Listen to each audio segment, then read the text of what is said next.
Happy Friday, everybody. I have a literary agent interview for you today, the lovely Becky LeJeune, who is at the Bond Literary Agency, and we're going to get to know her in a little bit, but first, I have to tell you about my favorite book of the week.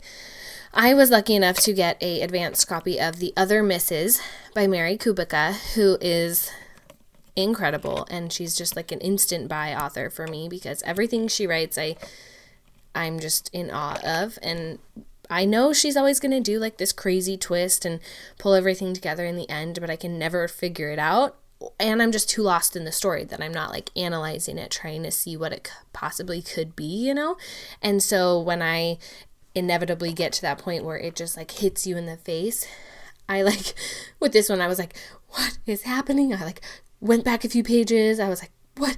Like trying to piece it all together because it's amazing. And she does it in every single one of her books. She's very, very good at it. So let me read the blurb for you. Sadie and Will Faust have only just moved their family from bustling Chicago to small-town Maine when their neighbor, Morgan Baines, is found dead in her home. The murder rocks their tiny coastal island, but no one is more shaken than Sadie. But it's not just Morgan's death that has Sadie on edge, and as the eyes of suspicion turn toward the new family in town, Sadie is drawn deeper into the mystery of what really happened that dark and deadly night. But Sadie must be careful, for the more she discovers about Mrs. Baines, the more she begins to realize just how much she has to lose if the truth ever comes to light. This one comes out February 18th, so you have to pre-order it. But I'm telling you, you need to pre-order it. It's incredible. It's such a thrill book, and Mary is just incredible at weaving those, crazy stories together that by the end you're like, I need to tell everybody I know about this. So my favorite book of the week is The Other Misses by Mary Kubica, and it is out February 18th. I just have a little lit chit chat for you, and I feel like this is something that a lot of other people have spoken about and posted about, but it's a new year, 2020, we're at the very beginning of it, and it's a time where people set goals or resolutions or whatever you want to call it, but I think it's just really important for us all to set realistic goals for ourselves and to not compare to what other people are doing. I think in this industry that we're in, you might see a lot of your friends who sign in with an agent or get a book deal, and you're still unagented and, working on a rewrite or a revision, and your book's out to betas, and we're all at a different place in our journey. But it's not a competition. It's not like you need to be published by this date, even though that's how a lot of us feel. And, it would be great to be published by the time you're 30 or whenever your goal is. But I just think it's important that you set goals for yourself that are realistic and that are going to help motivate you, and not goals that are going to be unachievable that will then make you feel like you're not getting anything done or that you're not progressing. Because just the act of writing, just the act of querying, just the act of revising, all of that is progression, and that is something that we need to remember. I feel like we as human beings in general, whether you're a writer or not, can be very critical of ourselves. So I just want, that's a firm reminder for myself and for you guys listening to not beat yourself up depending on where your friends are at or where other people are at. To set goals for yourself and to, as much as possible, not compare to other people. And if you are finding yourself comparing to other people, turn off social media for a while. Mute Twitter, delete it off your phone, and block it on your computer, because it always finds a way back into your life, and just focus on other things that bring you happiness, and writing in your own solitary world for a little bit, I think is something that can be really helpful. All right, now for Becky. She is going to share some really wonderful information with us, some really great tips, and if you're interested in querying her, she does share what she's looking for right now and what's on her manuscript wish list. So here we go. Let's get to know Becky. Becky, could you tell us a little bit about what drew you to publishing and being a literary agent? Sure. So my first job in college, not my actual first job, but my first job in college was at a Walden Book. And I ended up working between Walden Books and when they closed our store, Barnes & Noble for 6 years total. So through college and beyond, and then my husband and I moved to Colorado, and a friend of mine told me about the Publishing Institute, the Denver Publishing Institute. It's one of 4 programs that they offer nationwide. I think it's 4. It might be 3 now, but it's a month-long, super intensive program on publishing. And since I kind of I won't say I wasn't sure what I wanted to do, but what I wanted to do wasn't working out. I applied to the Publishing Institute, and I got in. And from there, went on to work as managing editor for a cookbook imprint for 2 years, and then an acquisitions editor for 5 years. And the work that I was doing as an acquisitions editor was actually for a really small publishing company, which kind of gives you the opportunity to do a lot of things that you wouldn't necessarily be able to do at a larger publishing company. Yeah. And it involved a lot of building relationships with authors, contract negotiations, pitching projects, and then really guiding the author through the process all along the way and even beyond, working as the middleman between them and the different departments at the publishing company. And I kind of felt like it was the same sort of work that I would be doing as an agent, but if I was an agent, I would be working solely for the author rather than on behalf of the publishing company. And that was really what I felt like I wanted to be doing. The agency that I work at, Bond Literary Agency, is run by Sandra Bond, who was actually part of the faculty at the Publishing Institute when I was there. So I reached out to her, expressed an interest in getting into this. She and I talked. I ended up working as her assistant for a while before I started taking on my own clients. And so, yeah, that's the whole path. That's awesome. And what a cool path, because you got to do different things and kind of see, you know, a lot of different sides of it. But I think it's wonderful that you ended up where you ended up and have all that experience behind you. Thanks. Yeah. So tell us about when your love for books began, because we're all book lovers, right? Yes. I was about 6 or 7. My parents read to me as a kid and really wanted me to be interested in reading, and were kind of trying to push it on me. And it wasn't until they brought home a ghost story. I can't remember the exact title at this point. It was like Jeremy and the Second Grade Ghost or something like that. And that was what did it for me. That was my thing. I was so into horror after that, and I just, it blew up after that. We're talking like Scholastic Book Fairs, R.L. Stine, Christopher Pike, and then moved on to, Stephen King.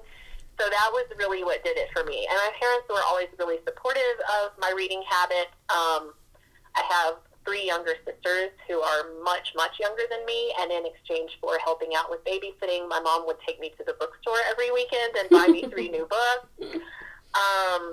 My grandmother also read really heavily, so that was sort of where I got into the mystery and suspense side of what I was reading when I was a kid. I would go over to her house and browse her book collection to see what was new every time I was there, and borrow something and take it home. So, yeah. And then, I was always the kid who had a book with them everywhere, family get-togethers, things like that, And fortunately, my family was always pretty much like, oh, yeah, that's Becky's thing. She's just hanging out there reading. We're cool with that. Yep. I was that kid, too, and I brought it everywhere with me because, sometimes things get boring and you need to read a book. Yes, yes. Oh, I would even, if we were going to the gas station, I would bring a book with me just in case. I love it. That's so good. I used to be able to read. My parents, when we were young, did a lot of road trips in the car, going hiking or camping or whatnot. And I used to be able to read in the car. I can't do that so much anymore. I get car sick, but I miss being able to read in the car like I used to. I can still read in the car. I used to be able to tune things out really nicely. When I was a kid, I would read on the bus on the way to and from school, and you can imagine how rowdy that is, and I had absolutely no problem reading. As I've gotten older, it's gotten a little harder to tune things out, but I'm still very much a read in the car, read on the airplane, read wherever I can. Yes, I'm the parent who stands there and reads my book while waiting to get the kids from school. And, like, I do talk to people. I'm not totally antisocial, but, so, I gotta finish my book. Exactly.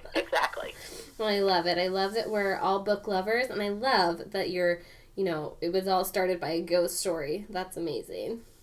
Yeah. I love that. I love everything horror and mystery and all of that. Super fun. Oh, God, me too. It's the best. Well, Becky, let's talk a little bit about queries, because I know that the authors who listen to this love hearing your guys' answers to these questions. So my first one is, do you think queries need to stick to the specified formula? Now, this isn't like your agency's submission guidelines, because of course those should be followed, but this is, the specified overall formula of what a query should be and what it should include.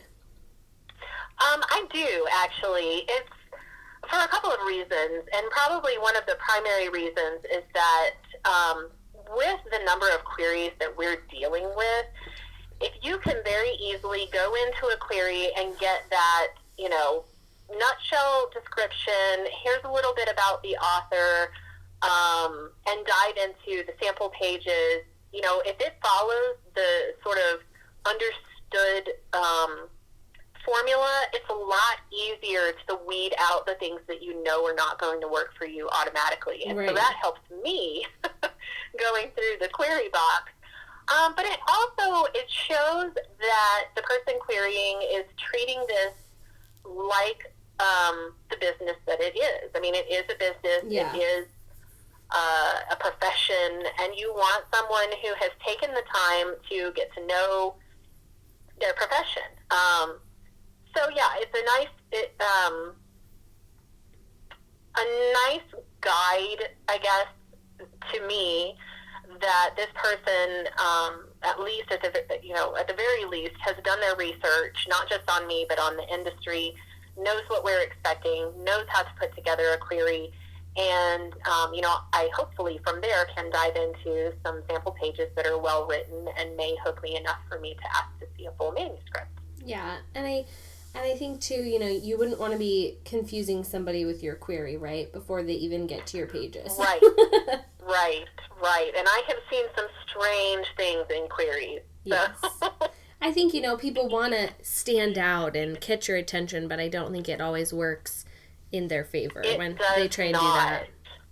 Yeah. Yeah, it definitely does not. I've had people write queries in the voice of their character, which is very confusing. I've had people, I've had people who are very down on themselves in their queries, which is not great. I've also had people who are very, I had a dream that this was going to win the Nobel Prize in their queries. And, so I've seen some really strange things. And, on the one hand, you would think, okay, if I'm writing a quirky science fiction novel, then maybe writing it from the point of view of my character might get an agent's attention. But really what it does in the end is it just kind of makes you go wait, what's going on here? Right, what is this, what's happening? What am I reading? Exactly. Yeah, we don't want to confuse you, that's for sure. So my next query question is, what would be your number one query no-no?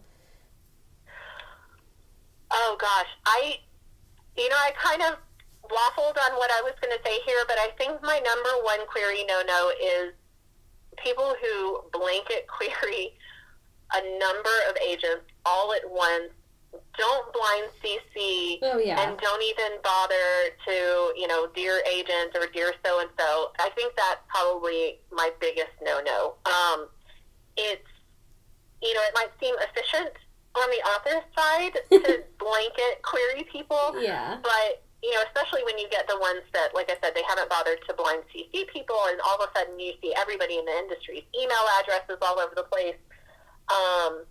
Plus, again, this is a profession. If you're applying for a job, you want to go to the trouble of finding out who you're applying to. It's kind of the same thing. Definitely. If you are sending me a query, I want you to say, Dear Miss LeJeune, Dear Becky, not so much Dear Agent, but I received one recently that didn't have any kind of intro. It just said, I am a published author. Oh, nice.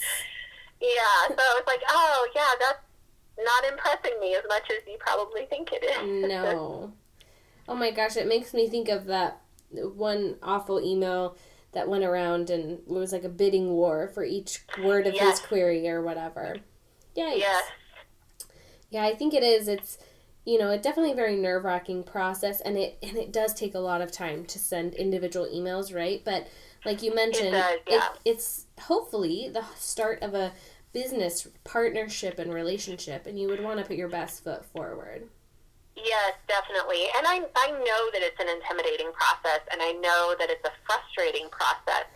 So it's also something that while I expect, a little bit of professionalism and research to go into this, I also don't want authors to stress too much about the query. Yeah. I'm not going to look at a query and say, like, oh, gosh, they've got a typo in the first paragraph, or even they spelled my name wrong. I mean, it's kind of a weird spelled name anyway. So I really, our guidelines are for the query in the sample pages, and even if the query is not absolutely perfect, what I'm looking forward to is diving into those sample pages and seeing what the actual writing looks like. So I don't really want authors to stress so much about that query letter and getting it perfect. I just want you to tell me a little bit about the book, a little bit about yourself, and then I'm going to dive into the writing and see what that looks like. Yeah, and I think that's definitely a good reminder for writers, because writing a query can be very difficult and is a very different type of writing than writing a novel, right? Yes. Very different. And I always tell people to think of it like the cover copy on a book. Yeah. When you go into the bookstore and you're reading the cover copy on a book and deciding whether or not that's something you want to read, that's what I want your query to look like. So definitely, I think that's a good way to think about it. Yeah, and it's a good way to think about it, and in some ways it makes it easier because you can go and like look at examples. But I think it's still always hard. I've always struggled with them. They're hard. And I know that well. I mean, like I said, as an acquisitions editor, one of the things that I had to have my authors do was write sample cover copy. Yeah. And I always felt terrible asking them to do it because, I understand that authors have a really hard time summing up this book that they've put so much time and effort into one paragraph, So I completely understand that. And again, I just want authors to, not stress so much about that query letter. That is good to know. That maybe hopefully will help people feel a little bit better. I hope so. Yes. So what things, let's say, in the first pages would make you stop reading? What are some things that are just absolute no's for you? Things that are overly written, what we call purple prose, is definitely a turnoff for me. Those opening pages have kind of a really big job to do. I want you to give me a good look at the voice. I want you to give me an idea of where the story is going. I want it to be engaging. And so if those first pages are really slow to get started, overly descriptive, not really giving me any insight into the character or the story that I'm getting into, those are probably the biggest turn off for me. Yeah, that's good to know. And I think, first pages, hopefully people are spending more time on their first pages than they are on the query, right? Because the first pages are, right. and the actual novel itself is the important part of the whole submission. So my next question is, what is your favorite thing to see in a query or first pages that get you like super excited? I think a strong voice is probably the biggest one for me. I like really quirky characters and quirky voices. There are certain, certain things that I'm more drawn to than others. For example, I read really widely, but I am a huge horror fan, so horror kind of really draws my attention if somebody has a query with an interesting premise. But ultimately, in those sample pages, I really want a strong voice and really good writing. I'm not going to say, like, oh, God, they spelled this word wrong. We just cannot work together. But I do want something that's engaging. And I think, for me, voice is the biggest thing. I think so, too. And I love that you keep mentioning, the typo thing. Because, like, I think when you look at the same pages over and over again as the writer, it's really easy to brush over, like, a small typo and, like, those small errors. So it's a good reminder, like, if there's one in there, it's all right. It's not going to be the end of the world. Definitely. I'm looking at the overall, we can fix typos, and I am human. Yeah. I have typos all over the place. So I understand that it is almost impossible to edit your own work. I mean, I did it for a while. So yeah, no, that's definitely not something that I am. Now, I mean, if other word, the whole thing is badly written, that's a completely different story. Definitely. But, yeah. But one or two, that's okay. Like, we're not perfect. Exactly. Well, good. So what would your overall tips or golden rules be for authors who are, getting ready to start that querying process or deep in the query trenches? So definitely do your research. Make sure that, first of all, make sure that you're doing your research on the agents themselves and that you're querying agents that you actually want to work with. Yeah. Beyond that, make sure that you're following each agency's guidelines. Each agency asks for different things. Like I said, our agency asks for the query letter in the first 5 pages. Some agencies may ask for, a blow-by-blow synopsis. Some people might just want to see a query and then follow up with you from there. So make sure that you're doing your research for each agency. Personalize your query letter so that you're saying, Dear Becky or Dear Miss LeJeune, not just Dear Agent or nothing at all. And be sure you're following those directions. Because, again, like I said earlier, I understand that authors have a really hard time putting together a good query. So if you neglect to include your first 5 pages, all I have to go on is that query. Right. If you're including the first 5 pages like I've asked you to, then you're getting, a double shot at getting my attention.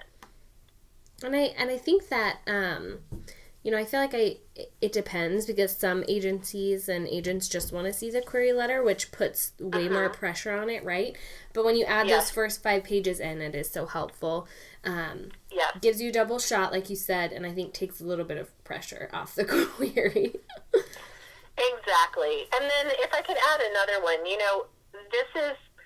it's a long process. You hear the stories about the people who, got picked up off their first round of queries and had multiple agents asking, to see their work and making offers. And those stories, they get everybody's attention, but they're really rare. This is generally a process that takes a lot of time. So don't get discouraged. Learn from the process. If you're sending out a bunch of queries and you're not getting any responses, look to your query letter and see if maybe that's where the problem is. Maybe it's just not getting people's attention. If you are getting, requests for partials or fulls, but it's not going beyond that, see if there are some things that you can do to work on the manuscript and see.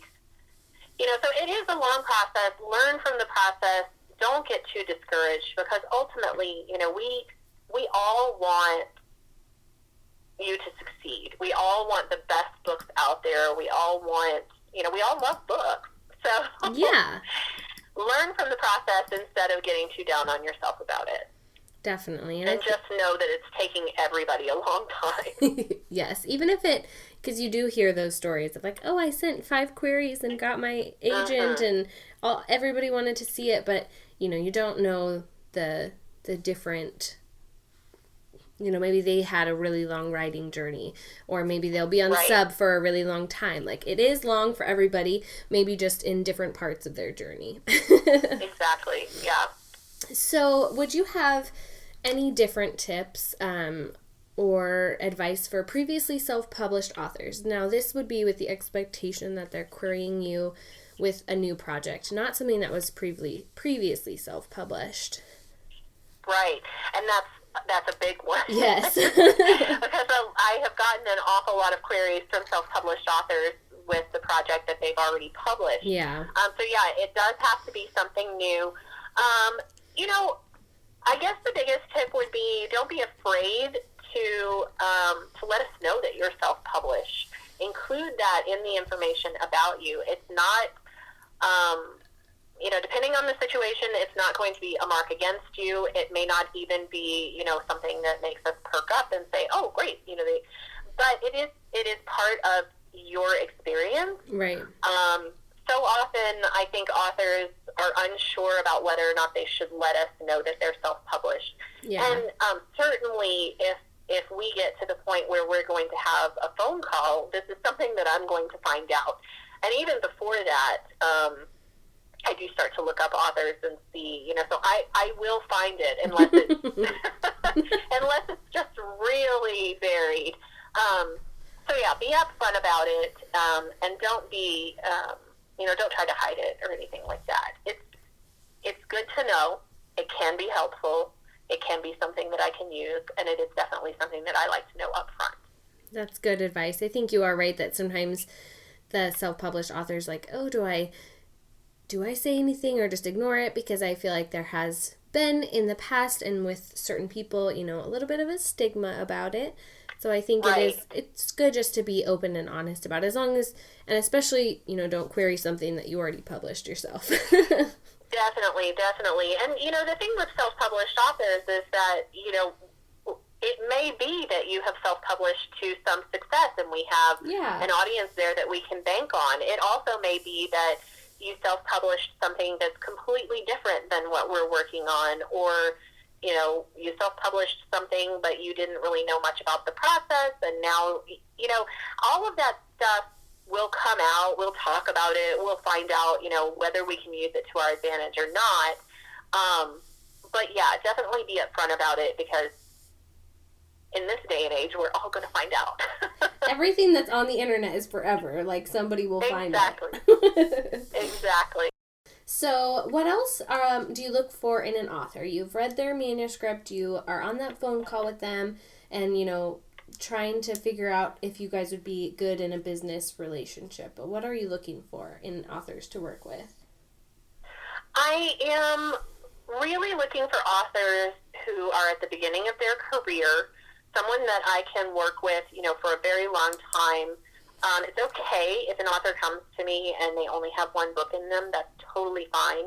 But ultimately, I'm finding an author, not a project. Yeah. So I am looking to build a long-term relationship with someone whose career, we can really foster and build and take somewhere.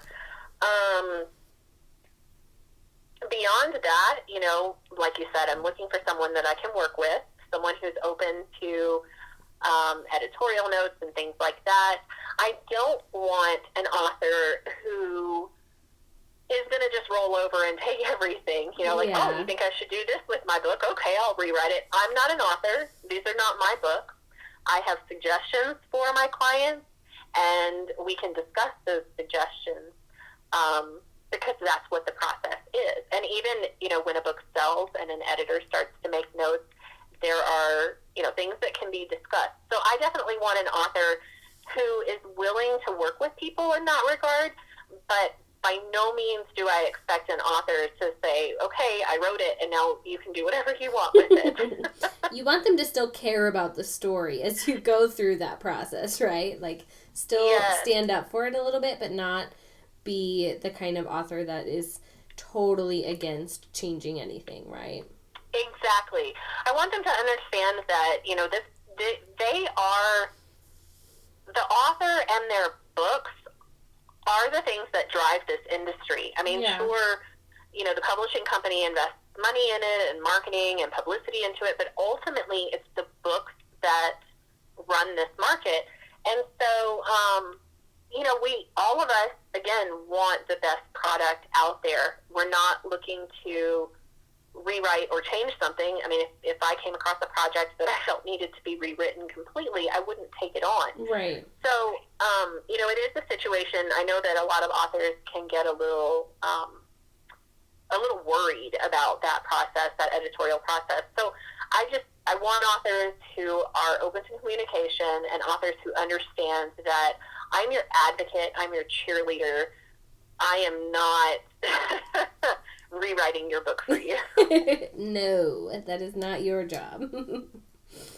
Well, I think that is a good reminder for people, and I think, it's something that as you do more research on the querying process and publishing as a whole, that you've got to wrap your mind a little bit around the business part of it, the relationship, and being open to those revisions. Right. Understanding it's a business and it's right. Not just dependent on one person. Exactly. Well, perfect. So I just have a couple questions for you left, but one of them is, what is on your manuscript wish list right now? What are you really wanting to see in your query inbox? So right now, I would really, really love to see a really great ghost story. Yeah. A fresh take on a haunted house story. It can be, I work with YA, I work with adult. It can be either one. But it's sort of my favorite sort of subcategory in horror, and so I would love to see just a really original ghost story. I would also really, really love a great PI book. Again, YA or adult, but I am a huge, huge Sue Grafton fan, and I am just looking for something that is going to fill that little hole in my reading heart. I love it. Those are great things to want. And hopefully people who are listening are like, oh, I have exactly what you need. That's perfect. So my last question, unfortunately, is the hardest question, I've been told. Oh, no, I'm prepared for it. You're prepared? Oh, good. So, Becky, tell us what your favorite book is right now. I just had the chance to read a book that doesn't come out until next spring. It's called The Return by Rachel Harrison. I first came across it on social media. Liberty from Book Riot was raving about it, and I knew I just had to read it. It's a hot pink cover with a chair and the shadow of a person on it. Ooh. And it is a horror debut. What? And it's so amazing. Yeah, I would have read it in one sitting, but unfortunately I wasn't able to. I read it in two sittings. And it is just, it's a really propulsive story. I mean, from the first page, it just runs. And it is creepy and atmospheric, even beyond, or even before you get to the real horrific parts of the story. So it was just one of the best horror novels I've read in a while, and one that I can't wait for everybody to be able to read. So. Oh, I'm so jealous. Yeah. Horror is like my favorite. I will have to add that and wait very impatiently for it. Absolutely. I've been telling everyone about this book. It's so good. Beyond horror, I just finished the 18th book in Deborah Crombie's series, A Bitter Feast, and I really, really loved that one as well. And that is definitely the opposite side of the spectrum in terms of the genre. It's mystery, sort of borders on cozy. I'm not a huge cozy fan, but this is, I think, light enough to appeal to cozy readers while also being a little darker to appeal to people like me. And it's good as an introduction to the series, but it's also, like I said, the 18th book in the series. And so if you've read them, you have a really good chance to get to know these characters and their relationships.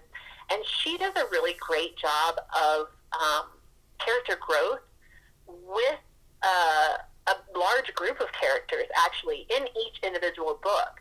So I think that's something that is really hard to accomplish, and she does it really well. And since I'm a big mystery fan and looking for somebody who's writing a mystery series, I think that's a good...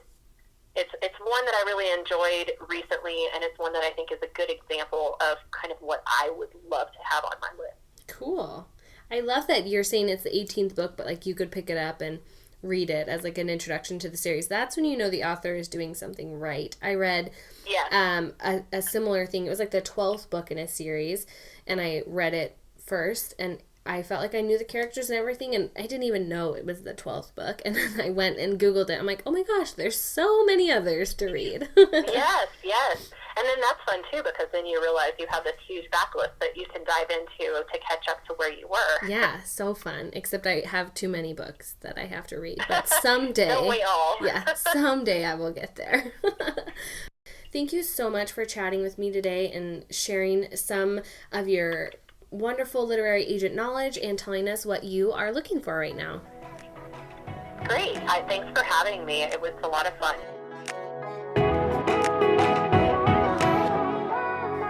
Thank you guys so much for listening and for tuning in to listen to another great literary agent podcast. I will have something else for you next week, so make sure to mark it on your calendar and watch out for another episode. As always, it's really helpful if you guys rate and review where you can, and if you can't, make sure to repost something that I've posted about the podcast, or share it with your friends or somebody who you know might benefit from listening. I am always open to hearing from you guys too, so don't be afraid to DM me on Twitter or on Instagram at Rose Quinney, Quinny. Thanks so much.